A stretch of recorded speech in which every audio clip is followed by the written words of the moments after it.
Thank you, Mr. Speaker. I ask unanimous consent that all members have 5 legislative days to revise and extend their remarks and submit extraneous materials. Without objection. Thank you, Mr. Speaker. On January 13th of this year, the ATF finalized its unconstitutional rule pertaining to firearms with stabilizing braces. Under this new ATF rule, any pistol-braced firearm would be considered an illegal short-barreled rifle, subjecting these firearms to draconian regulations under the NFA, the National Firearms Act of 1934, and turning millions of law-abiding gun owners into criminals literally overnight. Unelected anti-gun bureaucrats informed law-abiding gun owners possessing pistols with these braces attached that they will have only 120 days to register them once the rule is published in the Federal Register. This 120-day amnesty window started yesterday, January 31st. As we have seen across the world time and time again, what comes before gun confiscation? Gun registration. That's right. That's exactly what ATF is now demanding. But for stabilizer brace owners who do not wish to register their firearms, the ATF provides 4 alternatives. The first, turn in the entire firearm with the attached stabilizing brace to the ATF. That means forfeiting your firearm. The second, destroy the whole firearm. Again, another forfeiture of your firearm. The third, convert the pistol brace into a long-barreled rifle that does not require registration, but is also much more difficult to use with a brace. Or number 4, permanently remove and dispose of or alter the stabilizing brace from the firearm so that it cannot be reattached. If gun owners who possess braced firearms refuse to register, destroy, turn in, or alter their firearm after this 120-day window, they face National Firearms Act violations, felony violations, including hefty fines up to $250,000 and up to 10 years in prison for having an unregistered short-barreled rifle. In other words, the ATF's rule turns law-abiding gun owners into criminals, into felons for simply doing nothing. That's right. If they do nothing, then after 120 days, they are in felony violation of ATF's reinterpreted law, all for simply maintaining their Second Amendment freedoms. So what exactly are these alleged hazardous stabilizing braces? A pistol brace, also known as a stabilizing brace, is simply an accessory that is attached to the rear of a large firearm in order to anchor the gun to the shooter's arm to better stabilize it, allowing them to more accurately be shot one-handed, just like what you see right here. This is a stabilizing brace. These braces were actually designed to help disabled veterans enjoy the sport of shooting. In fact, as a federal firearms licensee, my company has sold many of these pistol brace firearms to assist disabled veterans so they can improve their shooting capabilities and their accuracy. Unfortunately, these beneficial braces have faced uniformed and unwarranted backlash from unelected bureaucrats for years. In 2012, the ATF provided a letter determining that pistol braces were legal to use and to shoulder. This decision was then reversed 3 years later by the ATF in 2015, in which stabilizing braces became illegal to shoulder, turning braced firearms into unregistered short-barreled rifles. Now, the braces remained legal if held at arm's length, but illegal if brought back to the shoulder. How does that make any sense? This flip-flopped again in 2017, when stabilizing braces were once more determined to be legal to shoulder by the ATF, as long as the original design of the brace remained unmodified. And now here we are in 2023, as brace pistols are vilified yet again, declared by the ATF to be unregistered short-barreled rifles, requiring registration, and their owners classified as felons if they simply do nothing. Clearly, as in most cases of unconstitutional gun control, unelected bureaucrats who have little to no knowledge of firearms or respect for the Second Amendment rights are steamrolling ahead with unlawful restrictions, which will impact, estimates say, anywhere from 3 million to up to 40 million firearms across the country. Why? To advance the less dangerous dream of disarming our nation and dismantling our Second Amendment rights. That's what gun control is all about. The ultimate goal is an unarmed and subjugated America. I can assure gun owners across this great nation that I and Second Amendment-loving Republican colleagues will do everything in our power to never allow that to happen. We are fighting this, and we are not going to give up. Congress cannot allow the ATF to brazenly disregard both our Constitution and Congress's role, its sole role in legislation, its legislative authority. Now, I don't know if ATF Director Dettelbach needs a copy of the Constitution to revisit the explicit language of the Second Amendment or the direct powers granted to the three branches of government, but the last time I checked, only Congress has the authority to make laws. Let me say that again. Congress makes laws, not unelected anti-gun bureaucrats at the ATF or any other part of the executive branch for that matter. Yet, given the ATF's severely misguided decision to advance its unconstitutional pistol brace rule, I'm actively leading the fight to stop this grave injustice. We have three key tools available to us to fight the ATF's tyranny in Congress. The first is H.R. 646, the Stop Harassing Owners of Rifles Today Act, or the SHORT Act, which I reintroduced yesterday with Senators Roger Marshall and John Kennedy.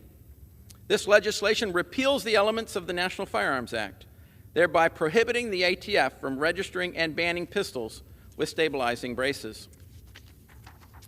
The second element is a joint resolution of disapproval under the Congressional Review Act, which we will introduce in a matter of days to block the ATF's rule from infringing on Americans' Second Amendment rights. Congressman Richard Hudson, our conference NRCC chair, has joined me in co-leading this in the House, while Senators John Kennedy and Roger Marshall will introduce the resolution in the Senate. And the third way that we can fight this here in Congress is through the power of the purse. As we write the ATF's appropriations for fiscal year 2024, we can prevent taxpayer dollars from funding this backdoor gun control through what's called a limitation amendment. As a new member on the Appropriations Committee and the Commerce, Justice, and Science Subcommittee, I look forward to assisting in this effort. With these three initiatives, we can work together to stop the ATF's unconstitutional overreach. You know, it would be better if the ATF simply decided to rescind the pistol brace rule so we would not have to take these permanent measures. But we are fully prepared to do so if they will not rescind it. Now, I'm proud to have several of my colleagues here tonight to expose the ATF's unconstitutional rule, as well as to highlight how Congress can stop this latest form of gun control from infringing on law-abiding gun owners' Second Amendment freedoms. So, Mr. Speaker, I'd like to yield 3 minutes to my good friend from New Jersey, Mr. Van Drew.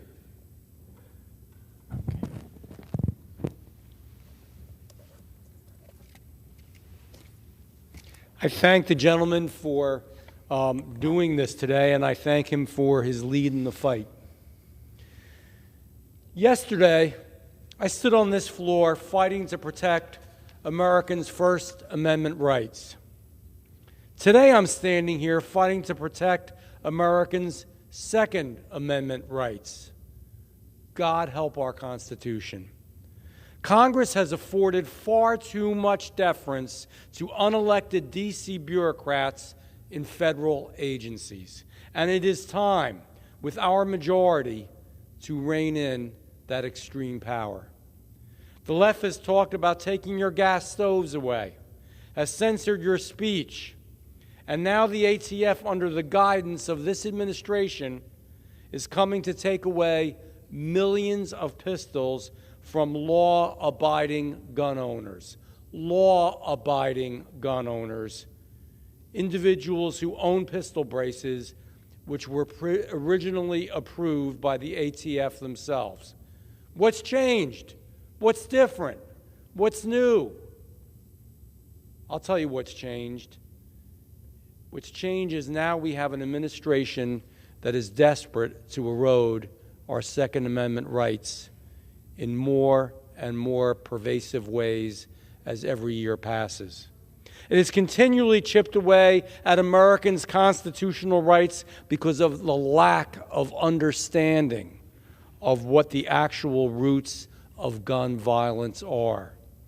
The administration is abusing the powers delegated to the ATF to illegally track gun owners, perform unauthorized compliance checks at people's homes, and now banning popular modifications that, again, I will say it again, they approved in the first place. It's got to stop. We're tired of it. Americans are tired of it. This has to end. That's why I am proud to join these efforts to protect gun owners across this great United States of America. As their duly elected representatives, we must fight back. We must stand tall. We must be tough and stand against this abuse of power on their behalf.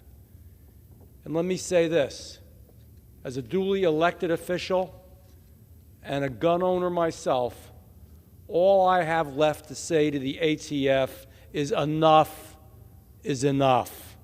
Our right to keep and bear arms shall not be infringed. I yield back. Thank you. Thank you to my good friend from New Jersey, from one of those blue states where you don't necessarily think that there are passionate gun owners, and I appreciate those words.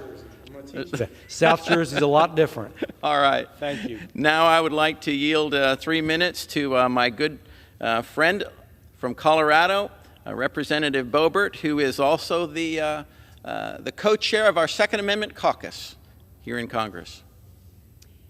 Mr. Speaker, first I'd like to thank my friend and fellow Freedom Caucus colleague and proven fighter for the Second Amendment, Mr. Clyde, for organizing this special order. Thank you so much for highlighting what's going on here.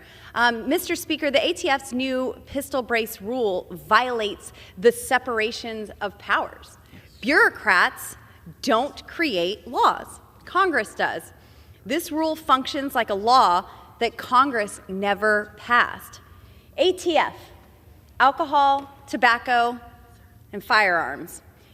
In Western Colorado, we call that a fun weekend. But DC bureaucrats have used this agency to infringe on the rights of the American people. When you research how many pistol braces the ATF expects to be registered, the number varies. Some say 10 million, others say 20 million, and it still may even be 40 million. Why such disparity? Because the ATF doesn't know how many are out there, because law-abiding Americans do not trust them enough to tell them. In fact, there's probably going to be many more boating accidents this spring and summer than we've ever encountered in U.S. history from law-abiding gun owners. We don't trust the ATF because of their overreaching actions, exactly like we're seeing with this rule. There's been a lot of talk about defunding the ATF, even abolishing the agency altogether. And I'm still waiting to hear a good reason why the ATF should remain an agency at all. And yet I've yet to hear one. Instead of providing regulations that keep our communities safe, this agency has made our communities more dangerous by laundering weapons to the cartels. Operation Fast and Furious exposed the recklessness of the ATF, how little regard they have for the rule of law, and Americans have had a hard time viewing these agencies and its rules as legitimate. Think about it. The ATF had about 1,700 firearms that were being tracked. They had tracers on them that they were selling to known criminals during this Operation Fast and Furious. They lost 1,700 traced firearms. And now they expect to go after law-abiding American citizens for firearm accessories? Are they really that competent to go after this many millions of Americans for a firearm accessory, a stabilizing brace, when they had 1,700 tracked firearms in the hands of known criminals that they just lost? I think that alone proves the legitimacy of this agency, and I'm very excited to bring them into the Oversight and Accountability hearing so they could speak for themselves of why they should remain an agency in our federal government and not have the appropriate features of their agency put under another, like the FBI. once we clean that out. But other than that, the Second Amendment, it is absolute. All the regulations that bureaucrats make, the laws that bureaucrats are trying to make, the unconstitutional laws that are passed by the federal government, the state legislatures, they make our country less safe. Gun-free zones are the most dangerous places in our country. The Second Amendment is absolute, and it's here to stay. A recent report states that Americans own 46% of the world's guns. I think we need to get our numbers up, boys and girls.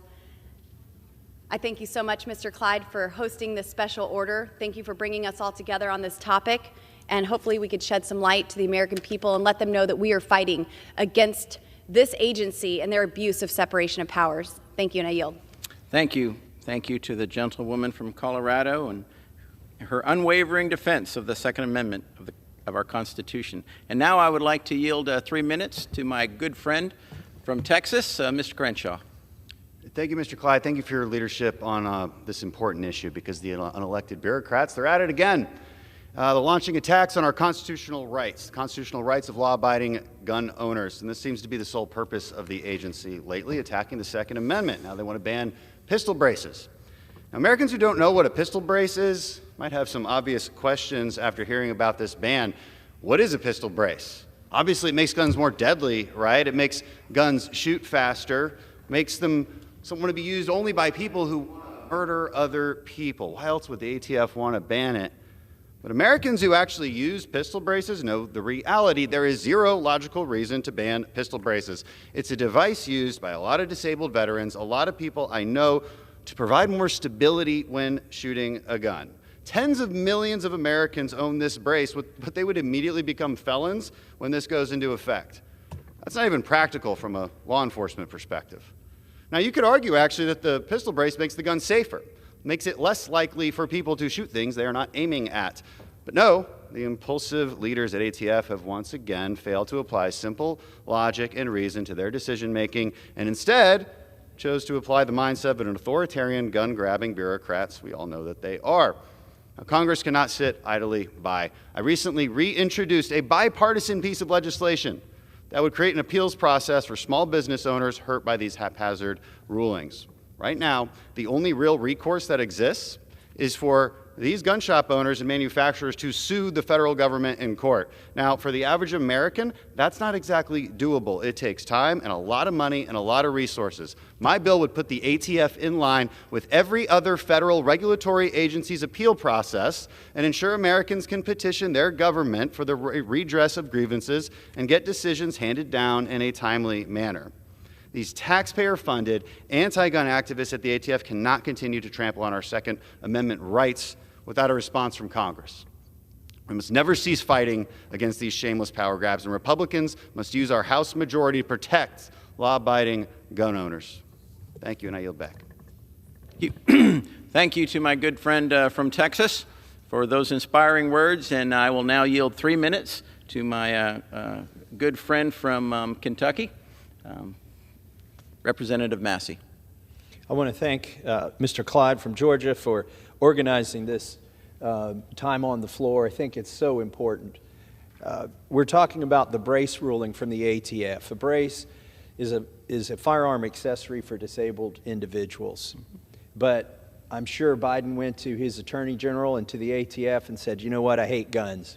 How can I take millions of them off the street without regard for if they're legally owned? And how can I do it without going to Congress? Because I really don't want to do that. Now, keep in mind, this is administrative law. Right. Our founders were against this type of thing because they knew that the laws shouldn't change with each administration. When Democrats controlled both chambers of Congress and the White House, they didn't pass this legislation. This ATF rule says that gun owners have 120 days of amnesty to register or destroy their firearm if it has this firearm accessory. If you don't obey, you become a felon. What this administrative rule does not do is it does not make people safer. This ruling turns millions of law-abiding gun owners into criminals. Tens of millions of pistol braces have been sold in the United States with the permission of the ATF, the written permission of the ATF. They're telling you to take this off or transfer it or register it like a machine gun, basically the same paperwork. If you want to turn it into a short barrel rifle, guess what? There's 26% of Americans live in a state where the ATF has left them with no option. They will create an illegal gun in their state if they comply with the ATF ruling in order to keep their gun. How much compliance do we think there's going to be? Well, there was a bump stock rule similar to this. There are about 500,000 bump stocks estimated in circulation. 526 have been returned to the government. So they've made 500,000 felons is what they've done. Now, Mr. Clyde has several bills to fix this. I can anticipate, or I believe, Justice Scalia, if he were alive, I can tell you, I believe, based on a meeting that I had with him, which one he would prefer. Several of us had breakfast with Scalia, and we said, oh, Obama's so bad, and we don't have the constitutional balance of government. Fix this for us, Supreme Court. And Scalia said, this is not my job to referee fights between you and the executive branch. By the way, you're the most powerful branch. You're Article 1. Right. And you have all the tools you need to stop what he's doing. And one of my colleagues said, well, impeachment's so hard. Scalia said, I'm not talking about impeachment. You are funding everything you complain about. Right.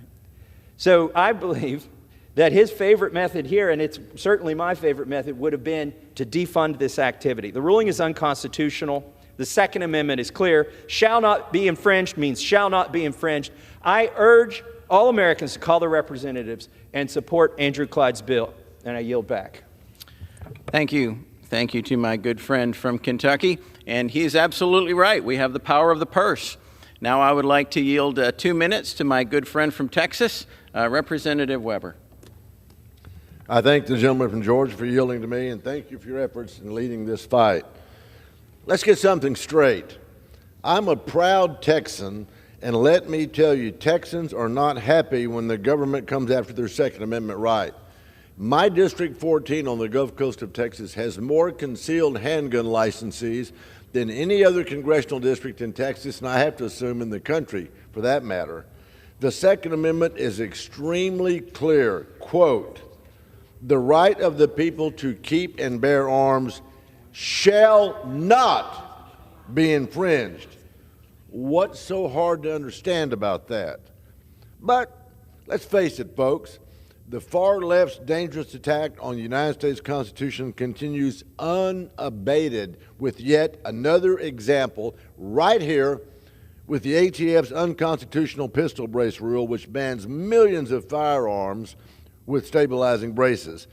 The ATF ruling could turn as many as 40 million Americans into felons, and those 40 million Americans are sick and tired of faceless bureaucrats trying to destroy the Second Amendment. Mr. Speaker, Thomas Jefferson once said, where the people fear the government, there's tyranny. Where the government fears the people, there's liberty. I would add, Mr. Speaker, fear the government that fears your guns. I want to thank the gentleman from Georgia. Mr. Speaker, I yield back.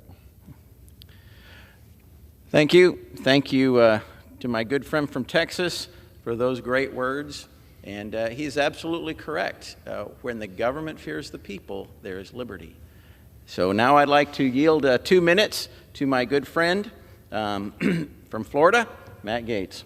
I thank the gentleman for his leadership and for yielding. The ATF's new rule, criminalizing pistol braces, is a brazen and unlawful attempt to usurp congressional authority. This pistol brace rule will fail for the same reason the bump stock rule failed. The ATF does not have the authority to create federal law. Nobody voted for the ATF, though I know a lot of people who would vote against them if they could. This new rule will ban pistol braces on certain firearms, forcing users to jump through numerous hoops to comply with this new decree or risk becoming a felon. Disabled veterans and others have used these braces for years to help them fire pistols, and the ATF has unilaterally decided that this is no longer acceptable. Now, otherwise law-abiding Americans will either have to destroy their newly illegal firearms or figure out how to comply with an arbitrary and confusing regulatory scheme outlined in the National Firearms Act. The ATF cannot be trusted to protect our rights to keep and bear arms. There is no timeline in which the ATF, under any administration, would become an ally. It needs to go. We need to abolish the ATF before they abolish our Second Amendment rights. Alcohol, tobacco, and firearms should be the name of a chain of convenience stores in Florida, not a federal agency. I urge every red-blooded American and every conservative in this Congress to stand with Representative Clyde and his legislation and to stand with me and co-sponsor my bill, the Abolish the ATF Act of 2023. Let's get rid of this unlawful agency once and for all, and let this special order be considered a shot across the bow. I yield back to the gentleman from Georgia. Thank you to my good friend from Florida, and that is indeed a great statement, a shot across the bow. Great example of what the United States Navy would do. So I thank you, and now to my good friend from Tennessee, Mr. Burchett, I yield 2 minutes. Thank you. Thank you, Mr. Clyde, and thank you, Mr. Speaker, for your service to our great country. I don't have any notes for this, but I do want to say the ATF, to me, is the swamp. You know, here we have a group of unelected bureaucrats, dadgummit, that have taken upon themselves to interpret a law. It always reminds me when I was in Nashville one time. I was sitting at the Crown Plaza across the street from the Capitol. One of my dear friends who just passed away, his name was Tom Hensley. He was called the Golden Goose. He was the liquor lobbyist. Never voted for his bills, but he always liked me. He told me one time a guy came up and threatened him that worked for our governor and threatened him, and he sat there and he chomped on his cigar, and he walked away, and he said, Burchett, he said, you know what? He said, in a few more years, he'll be gone and the old goose will still be sitting here. And that is exactly the mentality of the swamp. It's not like on an episode of Simpsons where they're all 6 people are sitting around at a table, the old cartoon, and they're deciding what's going on. It's a bunch of unelected, arrogant bureaucrats who think they know best what's best for this country. And dadgummit, the ATF has overstepped their bounds once again. Law-abiding Americans, law-abiding citizens, law-abiding Tennesseans should not be deemed criminal because of some bureaucratic whim. And I appreciate you, Mr. Clyde. Thank you for your service to our country. Thank you for this bill. And I look forward to voting with you on this bill and being a sponsor. Thank you, sir. Thank you. Thank you very much to my good friend from Tennessee. And now I would yield 2 minutes to my colleague from the great state of Florida, Representative Kammack. Thank you to the gentleman from Georgia, my friend Mr. Clyde, for hosting this special order on an important topic. My speech is well beyond the 2 minutes that I'm allotted, so I'm just going to dispense with the notes, really, and talk about how absolutely insane, ridiculous, and unconstitutional this new rule is. Not only has it been completely blown out of proportion what the brace is, a brace that was originally designed for disabled veterans, increases stability, and since 2015 had been ruled as an accessory by the ATF, which under their own regulations, under their own guidance, they said that they didn't have jurisdiction over accessories. So I thought that was very interesting that now we have an unelected swamp creature, a bureaucrat, who thinks that they can now make felons, law-abiding citizens, felons, by now instituting this 120-day rule. A lot of people have talked about this, but few have talked about the economic impact this will have. Based on the NICS data that we have, this is going to be a $1.9 billion hit to the firearms industry. $1.9 billion to law-abiding citizens. And believe me, this rule has nothing to do with gun safety. This has nothing to do with making communities safer. This is just a backroom attempt, a backdoor attempt to get at the firearm industry. That is all this is and nothing more.